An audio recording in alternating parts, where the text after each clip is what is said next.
ध्वनिर्वर्णा पदम् वाक्यमित्यास्पदचतुष्टयम् यस्याः सूक्ष्मादिभेदे वाग्देवीं तामुपास्महे।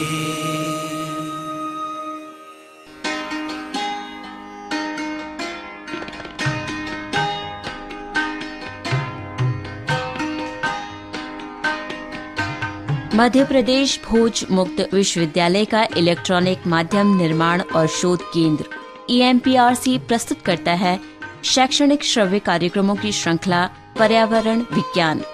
दोस्तों, ये श्रृंखला स्नातक स्तर के आधार पाठ्यक्रम पर्यावरण अध्ययन पर आधारित है। इसके अलावा ये कार्यक्रम B.Ed के विद्यार्थियों के लिए भी लाभप्रद होंगे। पर्यावरण विज्ञान की इस श्रृंखला में आज का विषय है प्राकृतिक संसाधन वन। इस कार्यक्रम की विषय विशेषज्ञ हैं डॉक्टर शाहबानो अली। कार्यक्रम का आलेखन, ध्वनि मुद्रण, संपादन और प्रस्तुतिकरण किया है अमर बहादुर यादव ने। तो लीजिए सुनिए ध्वनि कार्यक्रम प्राकृतिक संसाधन वन।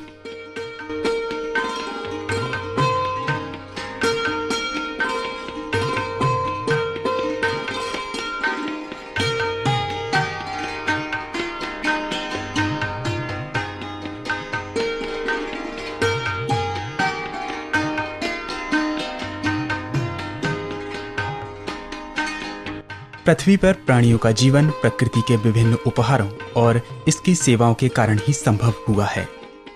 ये उपहार हमें जल, वायु, खनिज, वन, खेती और वन्य प्राणियों के रूप में उपलब्ध हैं। इनको हम प्राकृतिक संसाधन की संज्ञा देते हैं। सभी घटक जो जीवन के लिए आवश्यक हैं, प्राकृतिक संसाधन कहलाते हैं। प्राकृतिक संसाधनों को उपलब्धता के आधार पर दो भागों में बांटा गया है। पहला है नवीकरणीय संसाधन या रिन्यूएबल रिसोर्सेस और दूसरा है अनवीकरणीय संसाधन या नॉन रिन्यूएबल रिसोर्सेस। नवीकरणीय संसाधन या रिन्यूएबल रिसोर्सेज वे हैं जिनके भंडार संतृप्त हैं। इनको निश्चित समय में पुनः विकसित किया जा सकता है। नवीकरणीय संसाधन के उदाहरण हैं वन, वन्य जीव, पवन ऊर्जा, जैव भार ऊर्जा और सौर ऊर्जा आदि। अनवीकरणीय संसाधन या नॉन रिन्यूएबल रिसोर्सेस वे हैं जिनके भंडार सीमित हैं। इन भंडारों को हम पुनः विकसित नहीं कर सकते, जैसे कोयला, पेट्रोलियम, खनिज पदार्थ, प्राकृतिक गैस आदि अनवीकरणीय संसाधन हैं। अगर ऊर्जा के नवीकरणीय संसाधन की खपत दर इनके विकास की दर से कम रहे, मतलब कि इनका अत्यधिक दोहन हो, तो निश्चित ही ये संसाधन भी शीघ्र ही समाप्त हो जाएंगे। उदाहरण के तौर पर अगर वन्य जीवों का बेरोक टोक शिकार होता रहा तो निश्चित ही इनके अस्तित्व पर प्रश्न चिन्ह लग जाएगा। इसलिए ये आवश्यक है कि हम प्राकृतिक संसाधनों का बुद्धिमत्ता से प्रयोग करें और पुरखों की धरोहर मानकर इनका संरक्षण करें। हमारा मतलब ये नहीं है कि हम प्राकृतिक संसाधनों का प्रयोग ही न करें, बल्कि हम इनका प्रयोग इस तरह करें कि हम आने वाली पीढ़ियों को भी उनका हिस्सा सौंप सकें। प्राकृतिक संसाधन कई होते हैं, जैसे वन संसाधन, जल संसाधन, खनिज संसाधन, ऊर्जा संसाधन, खाद्य संसाधन और भूमि संसाधन। इस कार्यक्रम में हम खास तौर से केवल वन संसाधन की ही चर्चा करेंगे। अन्य प्राकृतिक संसाधनों की चर्चा हम अन्य किसी कार्यक्रमों में करेंगे।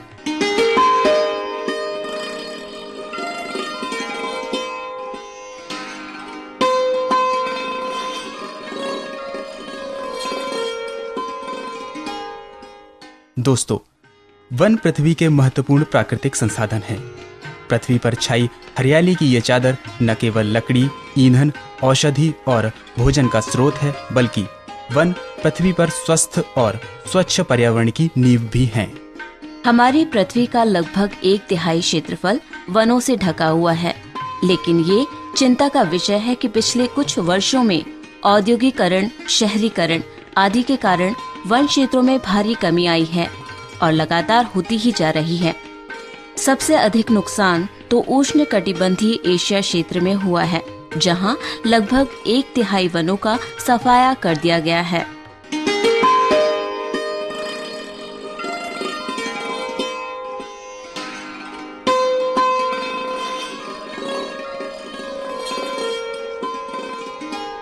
वनों से हमें बहुत लाभ होते हैं।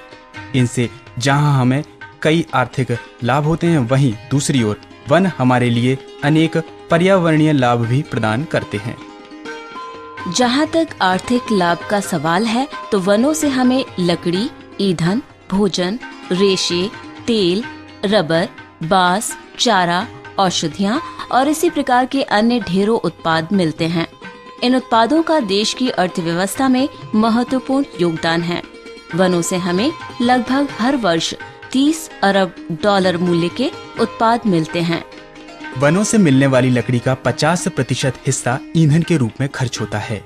लगभग 1/3 लकड़ी का उपयोग इमारती लकड़ी के रूप में होता है और इसका लगभग 1/6 हिस्सा लुगदी में परिवर्तित करके कागज बनाने में उपयोग होता है। इसके अलावा वनों का प्रयोग कृषि और चारागाह के रूप में भी होता है। वनों का उपयोग पर्यटन और मनोरंजन के रूप में भी किया जाता है। वन बांध बनाने में भी उपयोग किए जाते हैं। जहां एक पेड़ लगभग $590 का आर्थिक लाभ प्रदान करता है, वहीं इससे होने वाले पर्यावरणीय लाभ का अनुमान लगभग $2 लाख है। पर्यावरण की दृष्टि से वनों की कई उपयोगिताएं हैं। वनों का सबसे बड़ा लाभ ये है कि ये ऑक्सीजन उत्पादन का प्रमुख स्रोत हैं। वनों को पृथ्वी के फेफड़ों की संज्ञा भी दी गई है।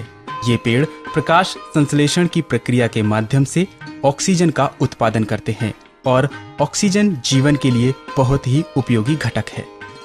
वनों का दूसरा लाभ ये है कि ये हरित गृह प्रभाव यानी ग्रीन हाउस इफेक्ट को कम करने में सहायक होते हैं।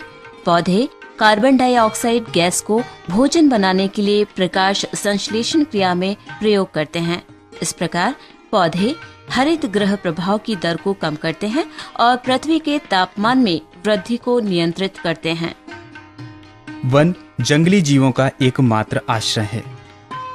एक अनुमान के मुताबिक केवल उष्णकटिबंधीय वनों में लगभग 70 लाख जीवों की प्रजातियां पाई जाती हैं। वन जल चक्रण में भी सहायक होते हैं। ये वन वर्षा के जल को बहने से रोकते हैं और संचित किए हुए जल से धीरे धीरे नदियों और झरनों को सिंचित करते रहते हैं। उष्णकटिबंधीय वनों में होने वाली वर्षा का 50 से 80% भाग वनों द्वारा वाष्पोत्सर्जन से निकले हुए जल से होता है। वनों का एक महत्वपूर्ण लाभ ये भी है कि ये मृदा का संरक्षण करते हैं। वृक्षों की जड़ें मृदा के कणों को बांधने में महत्वपूर्ण भूमिका निभाती हैं। इससे जल और हवा द्वारा होने वाली मृदा अपरदन की दर कम रहती है। वन प्रदूषण की रोकथाम में भी महत्वपूर्ण योगदान देते हैं। वृक्ष पर्यावरण में उपस्थित जहरीली गैसों को सोखकर वायु को शुद्ध रखने में सहायक होते हैं। ये पेड़ पौधे ध्वनि प्रदूषण की तीव्रता को भी कम करने में काफी मदद करते हैं।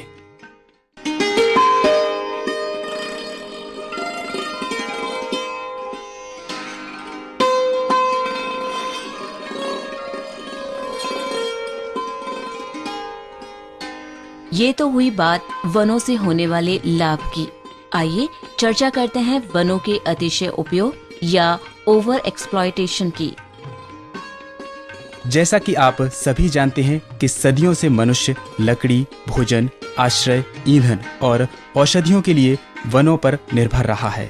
बढ़ती जनसंख्या व सभ्यता के विकास के साथ साथ विकास के लिए आवश्यक कच्चे माल की मांग काफी बढ़ी है, जिसका परिणाम ये हुआ है कि वनों की अत्यधिक कटाई होने लगी है। वन हमारे राष्ट्र की अर्थव्यवस्था का आधार स्तंभ है। अंतर्राष्ट्रीय स्तर पर केवल लकड़ी का व्यापार ही लगभग 4 अरब डॉलर का है। नगरों और उद्योगों का बढ़ता क्षेत्र, कृषि के लिए भूमि की मांग और अत्यधिक चराई के कारण वनों के ह्रास की दर और भी बढ़ गई है।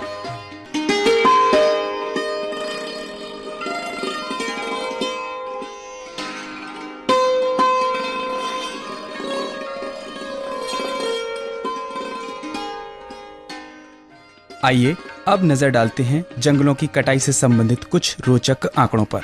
वर्ष 1900 में विश्व में लगभग 700 करोड़ हेक्टेयर भूमि पर वन थे। वर्ष 1975 में ये आंकड़ा घटकर केवल 289 करोड़ हेक्टेयर रह गया और वर्ष 2000 में ये क्षेत्र 230 करोड़ हेक्टेयर का हो गया। वनों की कटाई की दर सम जलवायु वाले क्षेत्रों की अपेक्षा उष्णकटिबंधीय क्षेत्रों में अधिक पाई जाती है। एक अनुमान के अनुसार यदि वनों की कटाई इसी दर से चलती रही तो लगभग 60 साल बाद वनों का केवल 10% हिस्सा ही बचा रहेगा। जरा उस समय के जीवन के बारे में अंदाजा लगाएं। दोस्तों, भविष्य के भयावह खतरे से बचने के लिए भारत सरकार ने कुछ कदम उठाए और इस दिशा में ठोस प्रयास किए गए। भारत में वर्ष 1982 के बाद वन क्षेत्र में स्थिरता आई है। सन 1982 से 90 के बीच वनों की कटाई की दर में 0.04% की कमी आई है। भोजन और कृषि संगठन के आंकड़ों के अनुसार भारत में इस दौरान लगभग 15 लाख हेक्टेयर भूमि पर वृक्षारोपण किया गया, जिसके कारण स्थिरता आई है। अधिक जनसंख्या और प्रति व्यक्ति वन क्षेत्र कम होने के बावजूद भारत में वनों की कटाई की दर उष्णकटिबंधीय क्षेत्रों की तुलना में न्यूनतम है। फिर भी हमारी राष्ट्रीय वन नीति द्वारा सुझाए गए 33% वन भूमि के लक्ष्य से हम कोसों दूर हैं। उपग्रह से प्राप्त जानकारी के अनुसार भारत में केवल 19.27% भाग पर ही वन है।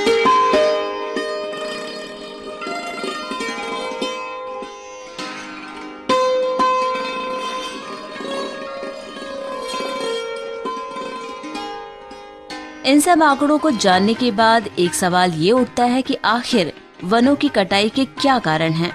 आखिर क्यों किया जा रहा है वनों का आवश्यकता से अधिक दोहन?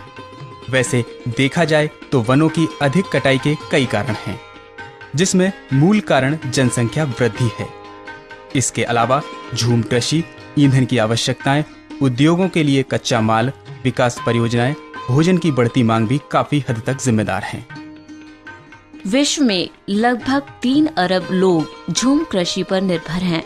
ये लोग हर साल लगभग 5 लाख हेक्टेयर भूमि से वनों को जलाकर उनका सफाया कर देते हैं ताकि वे वहां पर खेती कर सकें। भारत के उत्तर पूर्वी राज्यों बिहार, आंध्र प्रदेश और मध्य प्रदेश के कुछ भागों में झूम कृषि की जाती है, जो वनों के ह्रास में लगभग 50% योगदान करती है।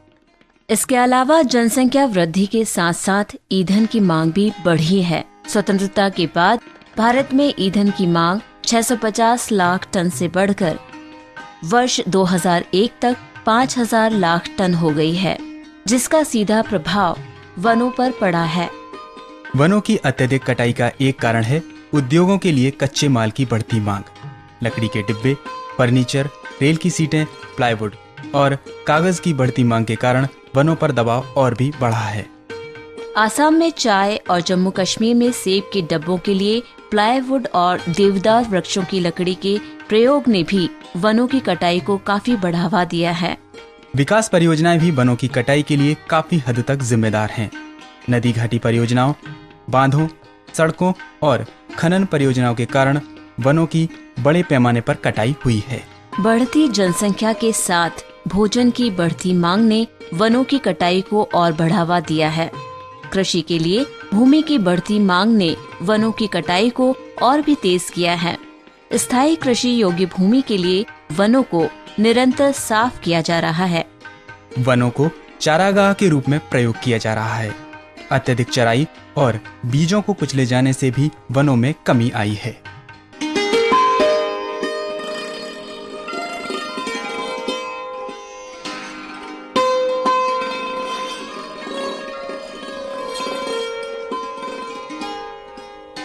तो ये तो बात हुई वनों की कटाई के प्रमुख कारणों की।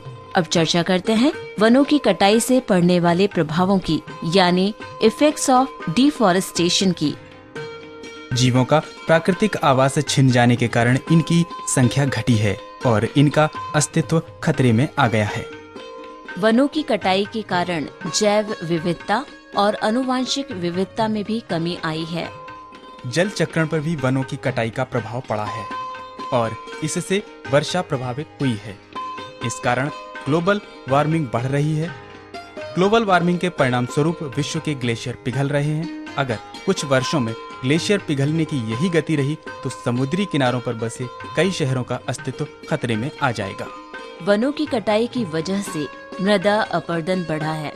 और मिट्टी की उर्वरा शक्ति में कमी आई है। इसकी वजह से ही पहाड़ी क्षेत्रों में बार बार चट्टानें खिसकने की घटनाएं हो रही हैं। वनों की कटाई का ही परिणाम है कि हिमालय का धीरे धीरे मरुस्थलीकरण हो रहा है। हिमालय के निचले क्षेत्रों में जंगलों की कटाई और सामुदायिक वानिकी के अंतर्गत केवल एक ही प्रजाति के पेड़ लगाने से पारिस्थितिक संतुलन बिगड़ गया है। इसका सीधा प्रभाव मृदा और अन्य जीवों पर पड़ा है। पोषक पदार्थों के चक्रण की दर घटी है, मूल जैव विविधता और आनुवांशिक विविधता में कमी आई है। ऐसे में खरपतवारों को बढ़ावा मिलता है। मेघालय में खासी की पहाड़ियाँ और लद्दाख, कुमाऊं और गढ़वाल में ये समस्या बढ़ती ही जा रही है। छोटा नागपुर क्षेत्र में पेड़ों की कटाई के कारण वहां दोपहर को होने वाली वर्षा कम हो गई है। इसका प्रभाव ये हुआ है कि वर्षा पर आश्रित चाय के बागान इस क्षेत्र से लगभग विलुप्त हो चुके हैं। वैज्ञानिकों के मतानुसार वर्षा की मात्रा किसी क्षेत्र के वन क्षेत्र पर निर्भर करती है। इसी प्रकार ऊटी में 1965 से 1984 के बीच हुई साधारण से कम वर्षा वहां पिछले 30 वर्षों में घटे वन क्षेत्र का ही परिणाम माना जा रहा है। वनों में चलने वाली कई गतिविधियां भी वनों को बहुत नुकसान पहुंचाती हैं, जैसे कि लकड़ी की कटाई, इमारती लकड़ी और ईंधन के रूप में प्रयोग की जाने वाली सागौन और महागनी की लकड़ी के लिए केवल बड़े वृक्षों को काटना कठिन है। ऐसे में अनेक छोटे पेड़ जो बड़े पेड़ों से लगभग गुथे से रहते हैं, वे भी इसकी चपेट में आ जाते हैं। जंगलों के बीच में सड़क बनाए जाने के कारण भी वनों को काफी नुकसान हुआ है। खनिज और कच्चे तेल के दोहन के लिए वनों में विस्तृत भूभाग का सफाया कर दिया जाता है। हमारे देश में भूसतही और भूमिगत खनन के अंतर्गत लगभग 80,000 हेक्टेयर भूमि है। खनन के दौरान पेड़ों की कटाई और जमीन की खुदाई के कारण भूमि उबड़ खाबड़ हो जाती है। देहरादून और मसूरी में लगभग 40 वर्ग किलोमीटर क्षेत्र खनन द्वारा प्रभावित है। इसके कारण यहाँ लगभग 33% वन क्षेत्र घट चुका है। परिणाम स्वरूप यहाँ भूस्खलन की घटनाएं बढ़ी हैं। सन 1961 के बाद गोवा राज्य के वनों में बढ़ती खुदाई के कारण लगभग 50,000 हेक्टेयर भूमि से जंगलों का सफाया किया गया है। झरिया, रानीगंज और सिंगरौली क्षेत्र में कोयले की खुदाई के कारण वन क्षेत्र में गिरावट आई है। अल्मोड़ा की कोसी घाटी में मैग्नेसाइट की खुदाई के लिए 14 हेक्टेयर भूमि से वनों को साफ कर दिया गया है। बड़े बांध और नदी घाटी परियोजनाएं बहुउद्देशीय परियोजनाएं हैं और इन्हें आधुनिक भारत के मंदिर की संज्ञा दी गई है। बड़े बांध और नदी घाटी परियोजनाएं बहुउद्देशीय परियोजनाएं हैं, इन्हें आधुनिक भारत के मंदिर की संज्ञा दी गई है, परंतु ये परियोजनाएं वनों के विनाश के लिए भी उत्तरदायी हैं।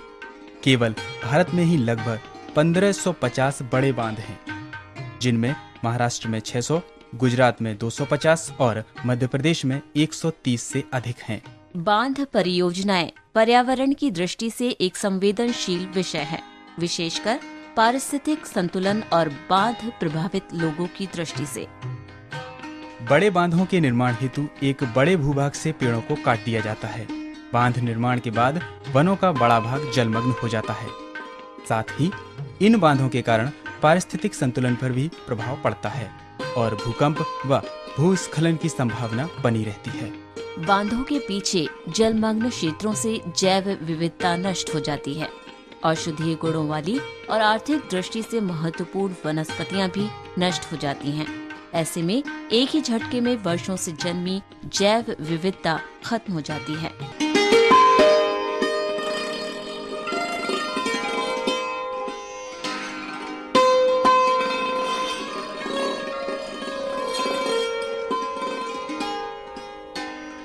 इस प्रकार हम कह सकते हैं कि वन देश की महत्वपूर्ण संपदा है और देश की आर्थिक व्यवस्था में महत्वपूर्ण भूमिका निभाते हैं। उगता हुआ वृक्ष प्रगतिशील राष्ट्र के प्रतीक के समान है। आज हमें फिर से सोचकर एक बार अपनी पुरानी सभ्यता और संस्कृति के परिप्रेक्ष्य में देखना होगा, जिसका विकास वनों में ही हुआ है। आज जरूरत है कि वन आधारित उद्योग अपनी जरूरतों को पूरा करने के लिए निजी वन क्षेत्र विकसित करें। साथ ही हमें नहरों, नदियों और सड़कों के किनारे खेतों की मेड़ों पर वृक्षारोपण को प्रोत्साहन देना होगा। वन हमारी प्राकृतिक धरोहर हैं। उनके विकास, संरक्षण और संवर्धन के द्वारा ही प्राकृतिक पर्यावरण सुरक्षित रह सकता है। वन महोत्सव, विश्व वानिकी दिवस और विश्व पर्यावरण दिवस के आयोजन भी वनों की महत्ता को स्पष्ट करते हैं। लेकिन ये प्रयास तभी सफल हो सकते हैं जब सरकार और स्वयंसेवी संस्थाओं के साथ साथ प्रत्येक जनमानस इस कार्य हेतु आगे आए और अपनी जिम्मेदारी समझकर कार्य करे। प्रत्येक नागरिक यदि वृक्षों की संख्या बढ़ाने और उनकी सुरक्षा का उत्तरदायित्व अपने कंधों पर ले ले तो निश्चित रूप से ये पुनीत कार्य मानव कल्याण में सहायक होगा। इससे न केवल हमारा भविष्य उज्जवल होगा बल्कि आने वाली पीढ़ियों का भविष्य भी उज्जवल और खुशहाल बनेगा।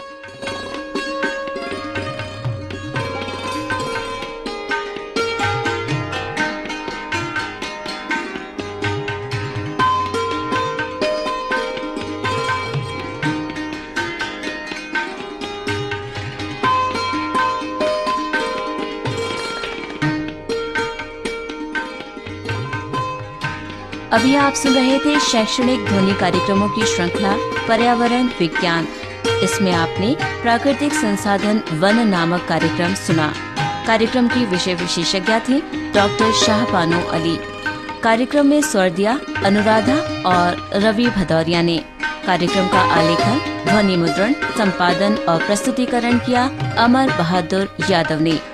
ये कार्यक्रम मध्य प्रदेश भोज मुक्त विश्वविद्यालय के इलेक्ट्रॉनिक माध्यम निर्माण और शोध केंद्र EMPRC द्वारा प्रस्तुत किया गया।